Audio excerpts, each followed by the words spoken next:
just saying for today that although this is lecture 8, we have not finished lecture 7 by quite a large margin. And therefore, I still consider that it is better to talk slowly and cover the materials than rush everything through, because in a sense, this is to talk about light scattering in 2 lectures, while there are quite a few books involved that you can read. So I should really going to try to emphasize what's important and skip a few of the things. In the process, I shall also try to give you some experimental aspects of it, because this could be of some importance to students in biology wanting to do light scattering, because one of the students asking about the biological systems, and to say what I considered the things that one need to watch out. And therefore, the materials that will be covered involving some skipping. However, when I skip some of those, these materials are in fact that you can find in the reference that I gave you. So this is what I start. So we wrote a chapter, Professor Tahuki Nose and formerly of Tokyo Institute of Technology, and I wrote this chapter. And this is not a book. It's a Polymer Science Comprehensive Reference, Volume 2, 301 to 329, about 30 pages that you can look up and find the part that I've skipped there or there. Or if you want to go into more detail, you can, of course, look into the early books that I have, which is a portion of it is related to experimental aspects of it. And this is the Laser Light Scattering book of 1974, and then second edition 1991.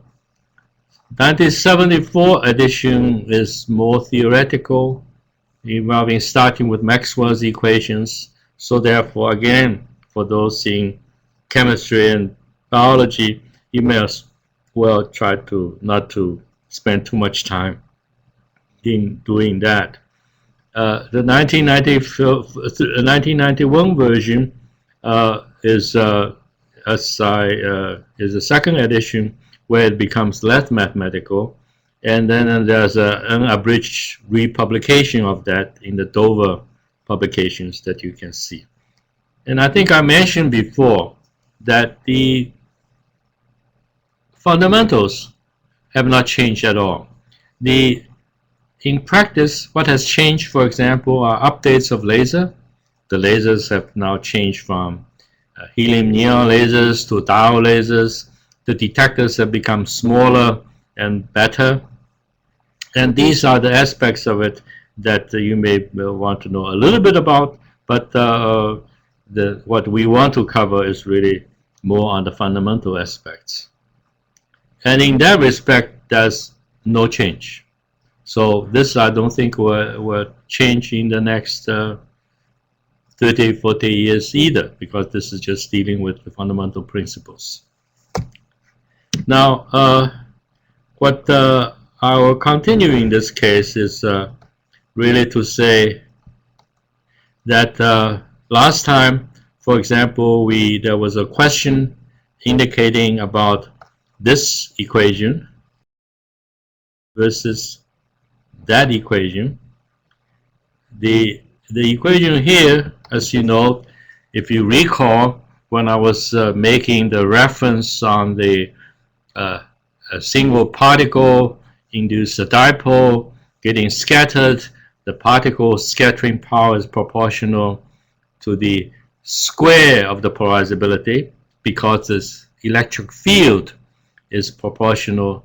In this case, scattered electric field is proportional to the polarizability itself, which is proportional to the volume. So therefore, intensity is proportional to alpha square, because intensity is the square of the electric field.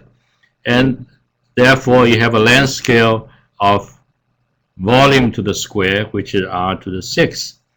And then because these propagating waves is our square dependence, so therefore you have lambda to the 4th dependence.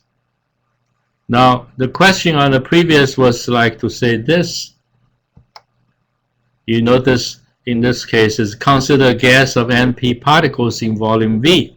So this I sub S, as I show here, is really about M particles in volume V, not a single particle, and therefore the equation that's indicated here has no units. The equation that's here is really changing from the other portions of that which has no unit, alpha square over r square, lambda to the 4th square, but it is for n sub p particles in volume V. So I sub S has NP particles per volume V.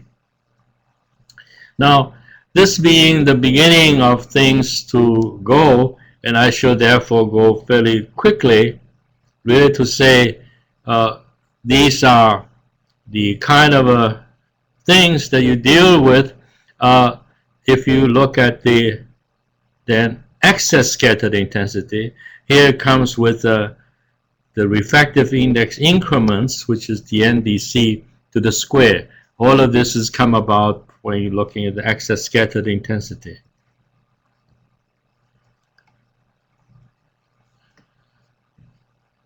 I shall therefore go quickly to really to say the fundamental aspects that we pay attention to.